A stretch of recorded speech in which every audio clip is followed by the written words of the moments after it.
Hello, everyone. Hello, everyone. Welcome to A Cup of Resilience. My name is Tamiko Drummond. You know me as the brand success coach. Once you choose us, they will never stop talking about you. All right. So, my podcast is back, A Cup of Resilience podcast, and I have a super special guest today, Miss Dynasty Smith. Woo! Listen, y'all. I'm going to let Dynasty introduce herself, but let me tell you what our topic is for today. We're going to be talking about the GoFundMe culture versus the cost of life insurance. If you do not know Dynasty Smith, you are missing out. When I tell you she is a superb businesswoman, whew, just wait. Dynasty, let the people know who you are, please. Oh my God, this superb stuff. I don't know about all that. But I am Dynasty Smith, and I am been in insurance for over the past we're going on 12 years. So, um, of course, when Tamiko asked me to do this conversation about the GoFundMe and life insurance, I just think it's just I think it's ridiculous because I think it's affordable. If you are out spending money on Starbucks or out at the club or whatever it is that you do for recreation, then you can afford at least a minimum of about $20, $15 to $20 a month for some coverage rather than using GoFundMe as the crutch or the solution for life insurance when you can actually most people can afford to have a policy. So just my little, as we get into this conversation, my thoughts on it. But yes, I've been in insurance for a while and working mostly in the group um, market, but also working with individuals to consult them on their policies and what they need to have in place for coverage. That's Okay, me. awesome, awesome, awesome. Listen, okay, so I'm talking with this expert that has over 10 years in the insurance industry. Now, Dynasty, anytime we've been around for a minute, anytime I look on social media, what do I see? Boom, somebody died. Boom, here goes a GoFundMe. And the thought is in my head like, the cost of insurance is not that high per month. So No, it's not. I don't know. Right. So talk to us about that because I feel like we're going into this GoFundMe culture where people are just deciding, you know what? I don't have to do anything because if anything happens, I'm going to throw up a GoFundMe. Ooh, and their faith is real strong to Yeah, be sure yeah. that they're going to be okay, with the GoFundMe, right? Because people are going to fund them for whatever that they need. So today we're talking about the GoFundMe culture versus the cost of life insurance. I mean, I make sure that me and my family is good because I don't want to put that burden on anyone else. So talk Right. to us about, I mean, what are the different types of life insurance that people can get and just let us know like how cheap it is. Uh, well, term life is probably the most inexpensive policy that you can purchase. So I think that in terms of putting your faith in something in hopes that people are going to want to donate or contribute to you or your family because of a loss, I think people will get tired of people just doing that because now I just think it's becoming a crutch and just becoming like, okay, if I want to do something, I'm just going to go to a GoFundMe instead of actually taking some initiative and doing it yourself and preparing yourself for something is loss of life because you know that's going to happen at some point anyway.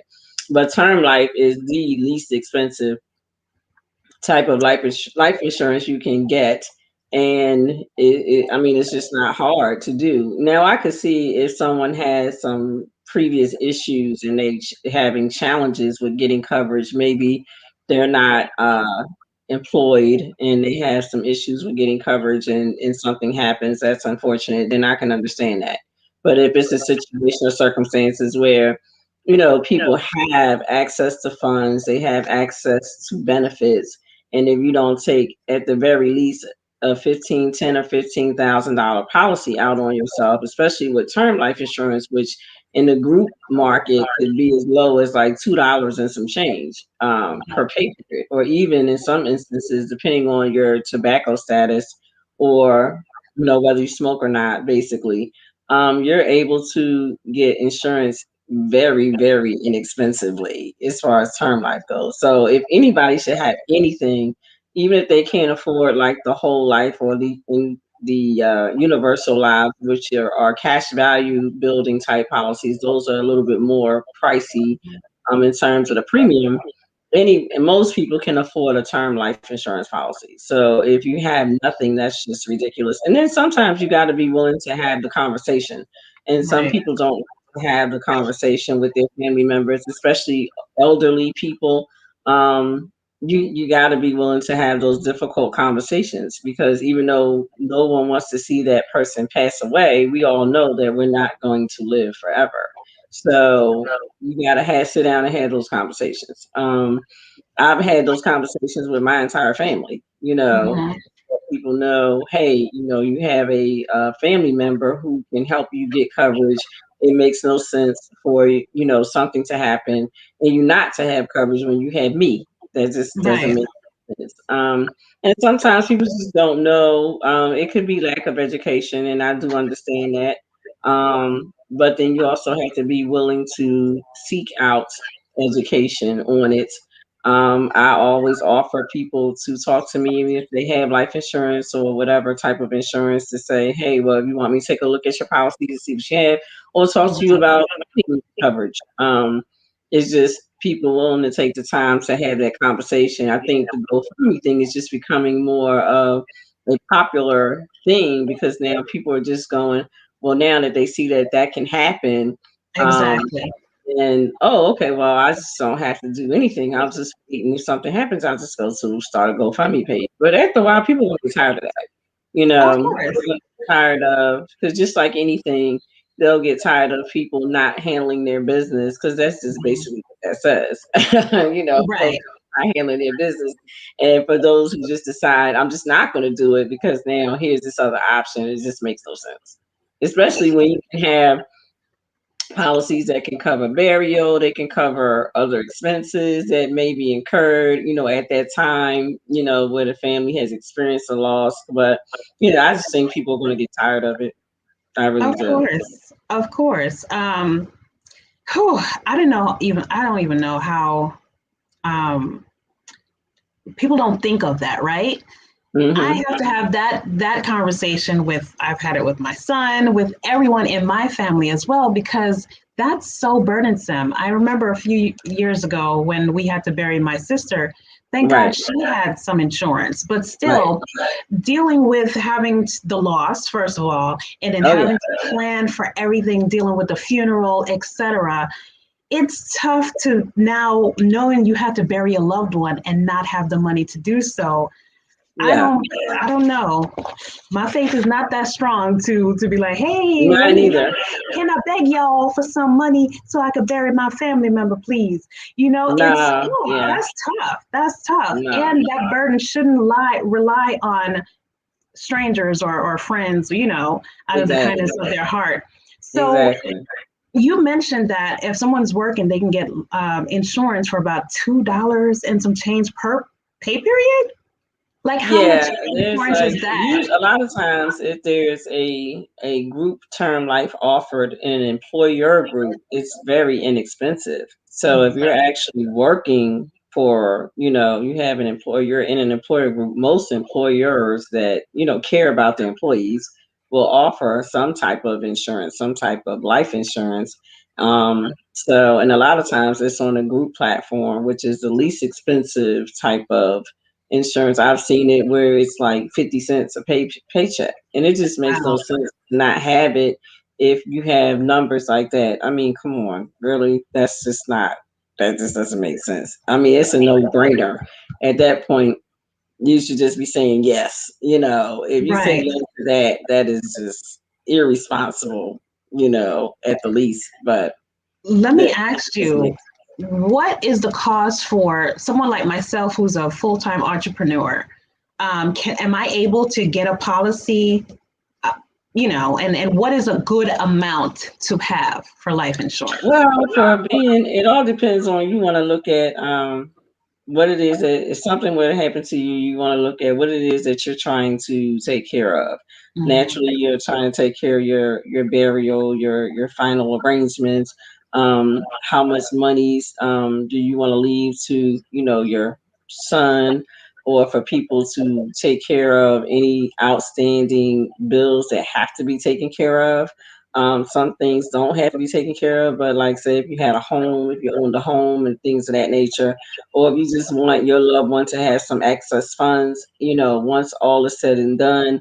So you have to look at things like that. Like, having a business, is this something that is going to take time out of somebody's day to deal with? Do they have to sell the business? Do they have to run the business until it's sold?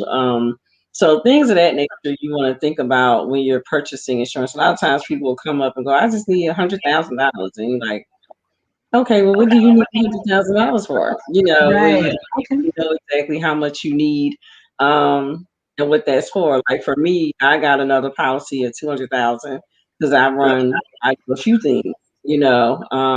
I have two businesses, one in the insurance and then the other in the entertainment. So, and then I have a son, and he has a son. So, there are things that I wanted to make sure that he was able to do. I also left money to my executor, so that I have someone that can take care of my affairs and handle all of those arrangements, because that's time consuming. It's Right. very time consuming. A lot of people don't realize how much is involved in dealing with a death, and having someone take the time out to plan and make sure all your affairs are in order. So for somebody like you, I would at least say, well, I don't know all of your outstanding obligations. Mhm. So having a business, I would at least have $200,000 at least, to make sure everything is covered, make sure someone is paid to have the time to be the executor or the administrator over your estate. I would say at minimum.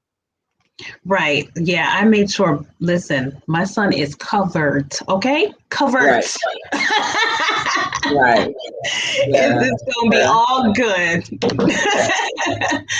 So Yeah. yeah. It's a lot So to do with. so for people who may not know, what are the first steps to just reach out to you and say, hey, I'm thinking about Well, life one, insurance. I Like, what also should they want to do? add, I want to also add too, now there's life insurance with life with living benefits, which I think is a big deal, that more Yes. so than death. A lot of people in their end stages of life, or maybe as they get older, they get sickly. And Mhm. a lot of times, which is often not talked about when it comes to like long-term care benefits or some type of catastrophic illness benefits, what I've been a big advocate of is the life with living benefits. So, because you may be in a hospital, you may be incapacitated, or like somebody such as yourself who has a business Mhm. that continues to run and you're your own stream of income, then you have to have ways to continue to sustain yourself. And you may not be dead, you just may be Right. sick.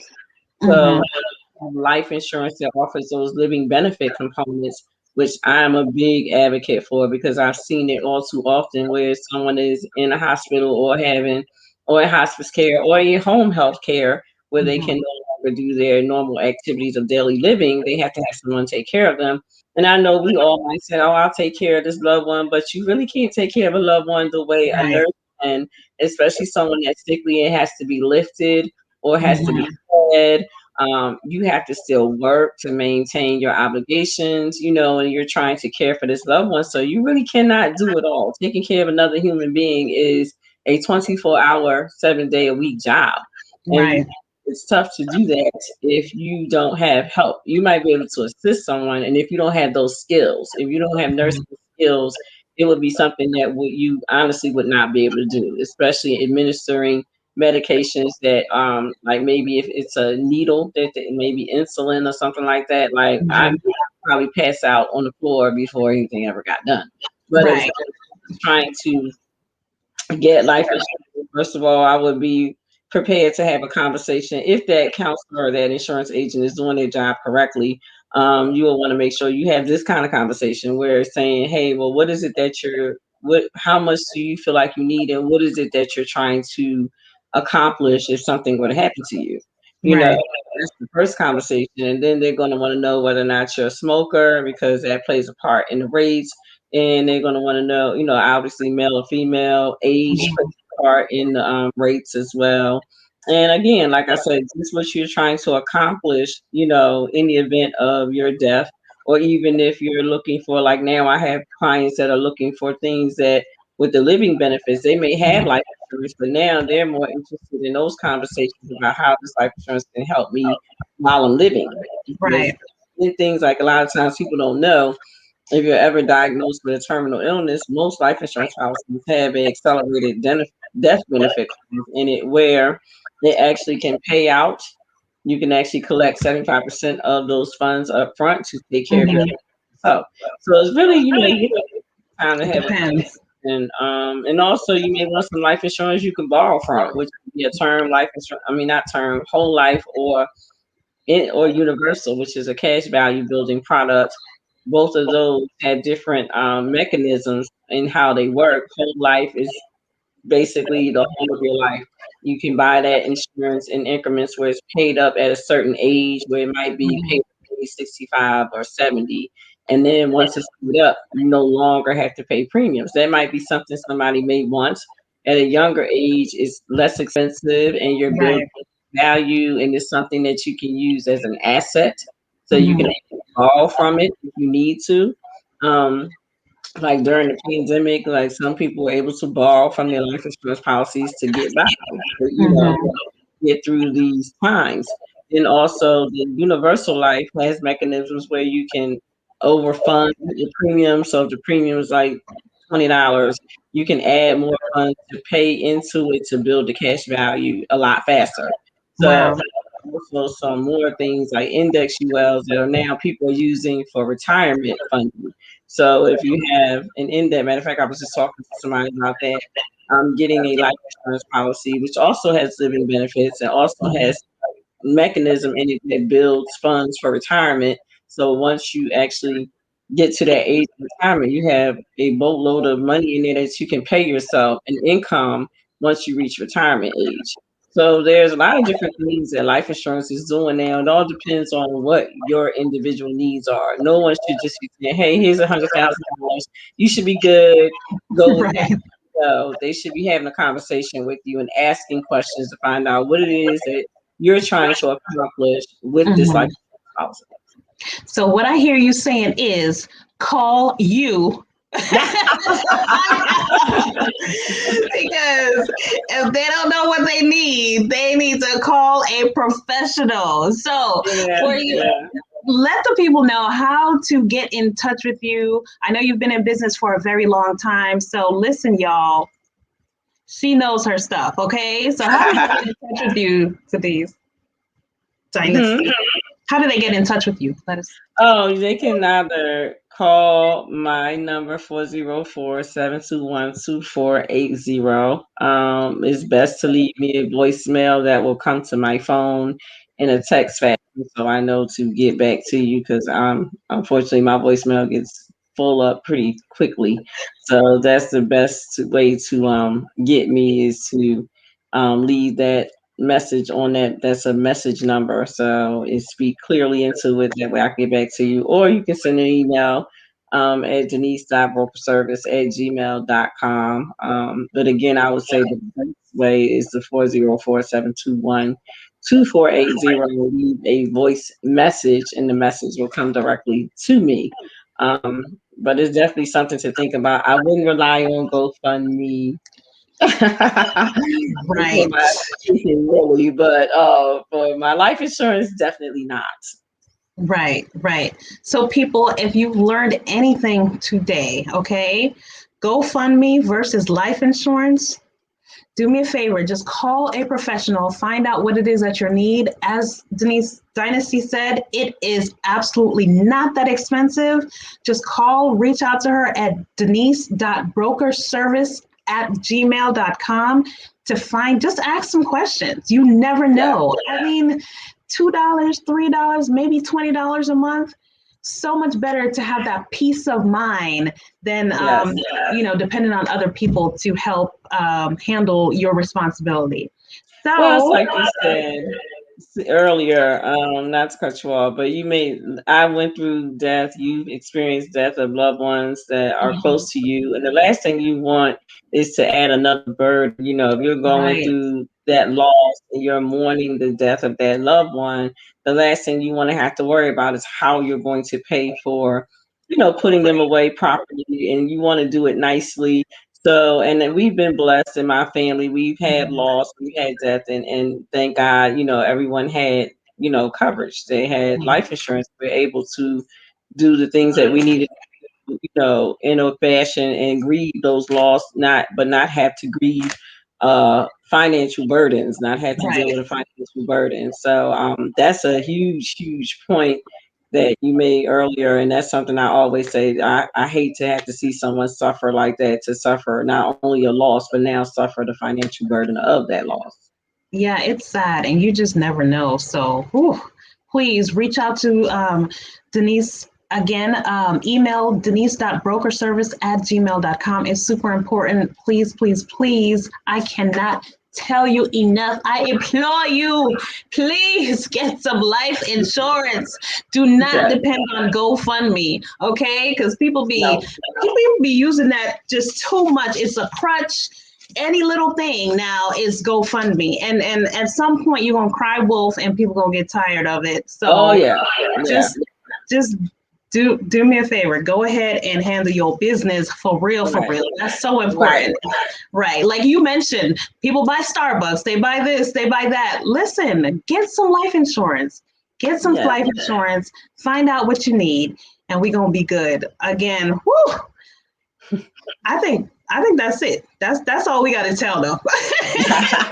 Listen, I think that's pretty much it, and we don't want them to be confused, but yeah, it is Denise Dynasty Smith. So just right, so that right. there's no confusion. Same person. So Same person, same person. I'm not but calling it yeah, the wrong no, name. no, life insurance over GoFundMe, okay? Definitely. Life insurance over GoFundMe all day. Always, yes. Please, please, please. Again, thank you so much. Thank you so much to my guest, Dynasty Smith, an amazing insurance agent, broker that's been in the business for over 10 years now. Thank Yes. you so much for joining A Cup of Resilience. Thank you again. We will be back soon. And that's it. We are out. Thank